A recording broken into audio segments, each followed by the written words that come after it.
સુરતના સરથાણા વિસ્તારમાં ઇનોવા કારમાં દારૂના જથ્થો રાખી વેચાણ કરતા આરોપીને પોલીસે ઝડપી પાડ્યો। સરથાણા પોલીસે 198 નંગ દારૂની બોટલ, બિયર ટીન સહિત કુલ 3.92 લાખનો મુદ્દામાલ કબજે કર્યો।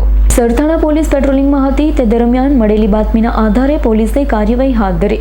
પોલીસે હિતેનભાઈ ઉર્ફે સુરેશભાઈ સાબલપરાની ધરપકડ કરી। પોલીસના જણાવ્યા મુજબ આરોપી પોતાની કબજાની ઇનોવા કારમાં પેટ્રોલિયમ મોલના પાર્કિંગમાં પરમિટ વગર ભારતીય બનાવટનો વિદેશી દારૂ વેચાણ કરતો।